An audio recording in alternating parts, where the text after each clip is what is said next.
Breaking good news mga DDS solid supporters. Carlos nagsalita, impeachment ni VP Sara, Kamara nagulat. Ayan, syempre itong balitang ating matutunghayan ngayon ay nagbula kay Malacanang Watch 2024. At ito po ang inyong lingkod na si BT na magbibigay ng reaksyon at komento dito sa video na ating matutunghayan ngayon. At huwag na natin pagtagalin at sabay-sabay na nating panoorin ang laman ng video na hatid sa atin ni Malacanang Watch 2024 at bibigyan natin ng reaksyon ng balitang ito. Pasok! Nagsalita na po si dating National Security Advisor, Professor Clarita Carlos. Ayun, syempre bago natin simulan ng video ito at bigyan ng reaksyon, nais ko nga pala magbigay ng credits dito sa boses na madidinig natin ngayon, no? Yung bibigyan natin ng reaksyon, walang iba, kundi si General Macanas, the General's Viewpoint. Ayan, suportahan natin niya mga katunay. Tungkol sa impeachment case na naisampa laban kay VP Sara. So, pakinggan natin ang kanyang pahayag sa interview sa DWIC at bigyan natin ng reaksyon. Kami nangangarap na sana makausap namin siya dahil meron hong nagbanggit na kanyang pangalan sa isa sa mga comment regarding dito sa mga nangyayari ngayon sa politika. Nasa linya po natin ang former National Security Advisor, Political Analyst niya, favorite natin to, si Professor Clarita Carlos. Prof, magandang araw and how are you? Ayan, Political Analyst. Good morning sa inyo. Your thoughts po about the impeachment po na filed po sa Congress. Go ahead po. Siguro marami na rin ang nakapansin na napakahirap talagang isulong yan. Unang-una, napakaiksi na. Okay. Marami nang nakapansin. Mahirap isulong yan. Oh, anong ibig sabihin na? Oh, yan ha. Marami nang nakakapansin. Ulitin ko lang yung sinabi nila. Oh. At saka mahirap naman talaga eh. 'Di ba yung i-impeach mo? 'Di ba yung taong wala namang ginagawang kasalanan? 'Di ba? Mismong tadhana na ang gumagawa. Mismong yung nasa taas na ang gumagawa ng paraan para hindi tumalab yung mga impeach na ibinibintang ninyo. Na gusto niyo gawin pala sa mga ibinibintang niyo sa kanya. 'Di ba? Ganyan yan eh. Kapag ang tao ay inosente, kapag ang tao ay sadyang wala talagang kasalanan, talagang nasa taas na ang gagawa ng paraan para siya ay maprotektahan. 'Di ba?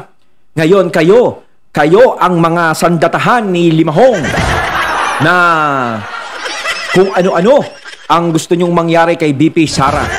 Pwera si Prof. Clarita Carlos. Ayan. Ba't titinuan? Hindi Siyempre malaki respeto natin dyan. Magaling na political analyst yan. No? Talagang siya na mismo ang nagsasabi na wala, hindi talaga, kulang sa panahon. Diba? Ewan ko ba kung bakit sinusulong nyo pa rin. Di tagilid.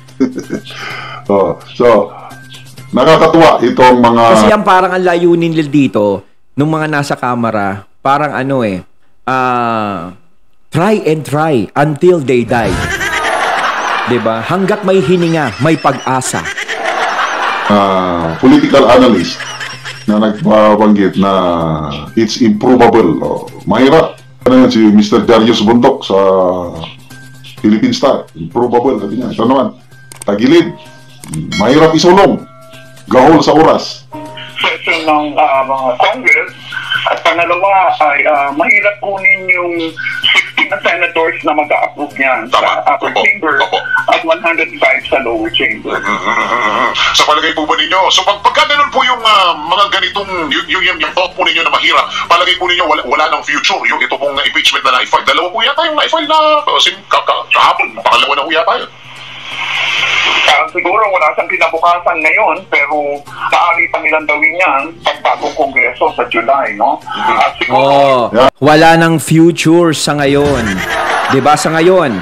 Kasi nga naman, 'di ba, parang mag-e-end na yung mag-e-end na yung parang yung trabaho ng Senado, ganyan, 'di ba? Tapos babalik na lang sila sa susunod. Kaya makukontinue nga naman 'yan sa susunod na eleksyon. Ang tanong diyan, eto na.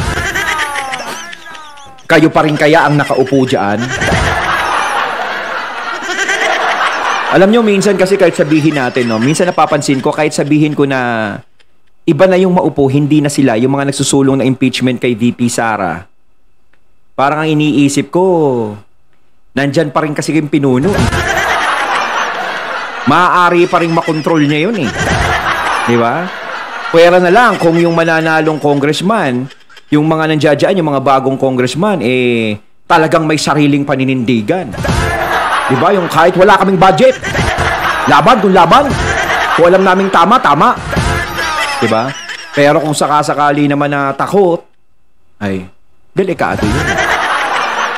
To be continued pa rin yun, diba? Wala nang kinabukasan sa ngayon dahil mahirap makakuha ng 105 or 100 signatures ng mga kongresista, lalong-lalo na sa Senado, mahirap makakuha ng 16. Actually, ang kailangang boto ni BP Sara para ma-quit siya, 8 lang eh. Kasi 23 senators na lang ngayon. Yan kailangan na 2/3. So, 23. Kung 15 senators lang ang bumoto para i-declare siyang guilty, kulang. Dahil wala na si Senator Algara. 8 boto lang ang kailangan ni BP Sara para manalo siya. Ang hinuha ko, ang nag-file niya ay nagbibigay signal at warning. Yung 8 boto na yun, bumoto na kayo para manalo si BP Sara. Si President Sara. So, how about ang mga Pilipino po? Sa palagay po ninyo, parang pananakot lang. Sa tingin nyo, kaya ba nilang takutin si BP Sara? Pansin ko naman, hindi naman natatakot si BP Sara eh. Sinasabi nga ni VP Sara, di tanggalin nyo, impeach nyo kung gusto nyo. Kasi doon mo nakikita ang isang politiko, no, ng isang nakaupo na hindi takam sa kapangyarihan. Hindi siya natatakot sa impeachment. 'Di ba? Kasi kung alam mo naman sa sarili mo na wala ka namang ginagawang masama, kung alam mo naman sa sarili mong inosente ka at hindi ka nakakaagrabyado sa taong bayan, siguro sa kanila nakakaagrabyado si VP Sara kasi kinokontra sila sa gusto nilang gawin. Pero sa taong bayan, hindi nakaagrabyado si VP Sara. Kaya nga ang taong bayan wala namang sinasabing hindi maganda kay VP Sara para ipa-impeach siya. Ang taong bayan ba nagpupunta doon para i-impeach? Yung mga nagpupunta doon, yung mga kampi niyang gusto magpa-impeach kay VP Sara. Di ba? May matindi bang grounds? Di ba? Para si VP Sara ay ma-impeach? Wala naman. Halos lahat naman ng grounds na sinasabi nila ay nasagot na ng COA. Ano pa ba yung dapat i-impeach? Gila yan kung sa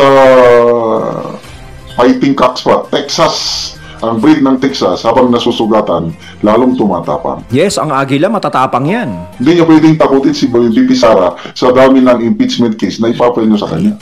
ano po tinitingnan ng mga Pilipino po itong mga impeachment na na-file po sa Congress ngayon, Prof? Iba kasi yung publiko May publiko na talagang nakasautaw dyan at talagang dinaramdam yung nangyayari, either for Sara, anti-Sara. May publiko naman na nakikibel dyan dahil importante sa kanila yung pagkain at ang trabaho. So yung mga iba naman, they simply ignore it. So iba-iba yung publiko talaga. Oo, kasi isa pa po, parang the other day pa yan, Ate Juday, yung sinabi po ni BBM na parang waste of time lang po itong gagawin kung mangyayari po itong impeachment. Yes, tama. Prof. Oo nga, marami nang nagalit sa kanya doon, pero I'm sure like me, nakita din niya yung numero, the numbers. Very important. Okay, maraming nagalit kay BBM yung pahayag niya na huwag niyang ituloy dahil waste of time. Bakit? So sinasabi parang waste of time, parang hindi na dapat pag-aksayahan ng oras yan si Sara Duterte, parang yan. Hindi. Maaari din sabihin na ganun. Talagang medyo sa pandinig, medyo parang napaka-sarcastic. No, parang walang kwenta yan. Ba't nyo ba pinag-aaksaya ng panahon yan? Parang ganun, di ba? Kung mapapakinggan mo. Pero, eto, yung sinasabi niya naman na wag na ituloy yan. No, doon na lang tayo mag-rely. No, na hindi naman sinusunod nila. So, pero may nababalitaan ako ngayon na parang hindi na daw pinag-uusapan ang impeachment kay VP Sara. O siguro sa ngayon, hindi pinag-uusapan yan. Kasi alam naman natin, mag-e-eleksyon na sa susunod. At kung pag-usapan naman nila ngayon yan, wala din namang mangyayari nga. 'Di ba? Dahil kapos na sa oras. So, baka sa susunod yan. Hindi pa rin mawawala sa isip natin yun. 'Di ba? Ang pag-asa na lang natin, kung sakasakaling may manalo na senador na kaalyado ng mga Duterte at mga congressman na kaalyado ng mga Duterte, ay may pag-asa si VP Sara dyan. Pero kung sakasakali na ang mga senador na maupo ay kaalyado ng kabila at kaalyado naman ng mga congressman si Tams ay finished na. Pero yung mga ganung bagay naman, hindi naman kinatatakutan ni VP Sara. Diba? Sinasabi niya, matanggal kung matatanggal, bahala kayo sa buhay ninyo. Diba? Eh yung mga yan ang mga takot matanggal. Diba? Kaya ngayon, siguro, hininto muna nila. Wag muna nang pag-usapan kasi medyo delicates pa. Kailangan pabanguhin muna natin ang ating pangalan para tayo manalo ulit sa susunod. Para hindi tayo mag-back to zero. Eh, sana nga. Sana maging maganda yung resulta sa inyo na mga ginagawa ninyo. Nakapagsabi si BBM na huwag nyo nang ituloy, waste of time. Nakita na ni BBM yung numero na pagdating sa Senado, hindi talaga makakapasa sa Senado. So anong ibig sabihin nun? Eh, paano kung papasa? Paano kung maraming senador na... Kasi sa Senado talaga tumututol sila eh. 'Di ba? Ang pag-asa na lang talaga nila is may makapasok na mga kaalyado nila na talagang magpapa-impeach kay VP Sara. Boboto i-convict si VP Sara, ituloy pa rin. Ganun ba yun? Kaya agree ako dito kay Kumbaga parang chumechempo lang, General. Carlos, na sa ngayong Congress, itong 19th, wala nang kinabukasan. But sa 20th Congress, baka po pwede. Kasi depende na sa mga mananalong senador. Opo. Sa palagay po ba ninyo, susundin ng mga congressmen? Hindi siguro kasi merong separation of powers kung equal yan eh. So, yung mga nakita mo, parang nag-aalit ata yung isang makabayan na pinapakialaman daw sila ng presidente. Yun lang naman, guidance lang naman eh. Opo. Dahil miski naman makabayan sila ay presidente naman ng Pilipinas ang nagsalita. Kita mo, no, yung mga makabayan, no? Talagang sila, no? Talagang pokpok na pokpok sila eh. Parang hindi presidente yung inaano nyo, Talagang lahat ng mga nagre-reklamo kay VP Sara ay makakaliwa eh. Kasi kapag naging presidente si VP Sara, mga apektuhan dyan, mga makakaliwa eh. Bahala na sila kung tutuparin nila yun o hindi. Oo, dalawa ho yata o tatlong congressman po yung congressman po ang sumuporta doon sa impeachment na yun. Eh, baka ito Yan, tatlong yan, hindi posible yan. Hindi ho nasuportahan, hanggang doon na lang po ba yun sa palagay ninyo, bro? Kasi pag hindi nakuha yung 105 sa lower chamber, hindi yun aakyat sa upper. Hindi pupunta sa Senate yun. Oo, lalong-lalo na kung yung sinasabi po ninyo na 16 na mga senators po sa Senado, medyo wala pong hindi ho ito uusal palagay po ninyo. Ako, alam mo dyan, sa 16, remember 23 na lang sila. Oo, wala na isa. Wala si Angara. Opo. Ito lang ang umano dyan, ang umaran dyan, talo na. 7 senators ang pumarang. Diba? Oo, wala na siyang future. Ako, Ay, salamat kay 7 senators lang. So kung yung 7 yun, harangin yun, mababaliwala yung tinatrabaho nila. So ito, talagang nakaka-excite yung eleksyon sa susunod kung anong mangyayari. Kasi doon nakasalalay talaga yung kapalaran ng lahat eh. Huwag na nating sabihin yung kapalaran ni VP Sara, kundi yung kapalaran ng bansa natin. Diba? Kasi kapag na-impeach si VP Sara, matanggal sa pagiging vice president, ano pa kaya ang mangyayari sa atin? Saan kaya mapupunta ang bansa natin? Sino kaya ang papalit kay VP Sara? Diba? Nako. Yun ang mga nakakatakot na isipin. si Professor Clarita Carlos sa kanyang... Agree ba kayo sa sinasabi ni Professor Carlos na wala nang kinabukasan ang impeachment sa ngayon? Sa ngayon? So nakikita ko, no? May pangatlong impeachment case pa daw na isasampa next week. So anong ibig sabihin nun? Sige, sampa lang ng sampa. Maraming galit na kongresista kay VP Sara. Baka... Hindi, General. Sinasamantala na nila yung pagkakataon nila. Yung matagal ng galit nila sa mga Duterte, nilalabas na nila ngayon. Siyempre, di ba? Walang humaharang sa atin, walang pumipigil sa atin, samantalahin na natin. Pag nag-2028 na to, baka manahimik na naman tayo nito. Ano na ito? Rest back na nila. Oo, rest back budget yan. hearing ng Kamara na hindi nagpakita si VP Sara. Baka ito na lang. Galit sila kaya. Sige, file pa tayo ng file. Pahalang hindi papasa sa Senado, basta filean natin ng marami. Yun na nga. I agree with Professor Carlos. Baka gusto lang nilang takutin si VP Sara sa kapafile ng Kung matatakot Makita niyo nila. naman ang karakter ni BP Sara. Believe ako sa kanya yung tapang niya. Hindi siya plastic. Yung Christmas message nga niya sa isang gathering. Forgiveness, giving ang mensahe ng Pasko. Ba't ako? Hindi ako magpapatawad ngayong Pasko. Ganon siya, katapat. Nagmimensahe siya. Hindi magpapatawad niya. Hindi kasi hindi naman natin masisisi si VP Sara kung bakit nakakapagsalita ng ganun eh. Talagang hindi mo mapapatawad yung mga gumagawa ng ganyan sa kanya na sobrang paninira sa pangalan niya. Doon pa lang napakabigat na nun eh. Halos hindi mo na makakalimutan, tatatak na yun sa puso't damdamin mo eh. 'Di ba? Tungkol sa forgiveness, kailan siya as an individual, as a political, as vice president, sabi niya, hindi pa ako handang magpatawad. And I respect. Medyo matatagalan pa yan. Kung mapatawad man sila, no? Kung mapatawad, humingi sila ng tawad, pinatawad. Pero yung tiwala, wala na. Wala na talaga, yung burado na. Kasi sa grabe ng panggigipit na ginagawa sa kanya, wala na, napuno na siya ng salot. Kaya palaban na lang siya. Nasa survival mode siya ngayon. But nakakatuwa, dahil sa tuloy-tuloy na panggigipit, nakikita ko, bumubuhos ang suporta ng taong bayan sa kanya. Oo. Magbasa kayo, nagbabasa ako sa mga comments sa social media, yung mga post, articles, videos tungkol sa politika, awayan Marcos Romualdez versus VP Inday Sara, ang daming sumusuporta kay VP Sara. Kita naman Basahin natin itong mga comments Kasi dito. nga, kaya maraming sumusuporta kay VP Sara, wala naman siyang problema sa taong bayan eh.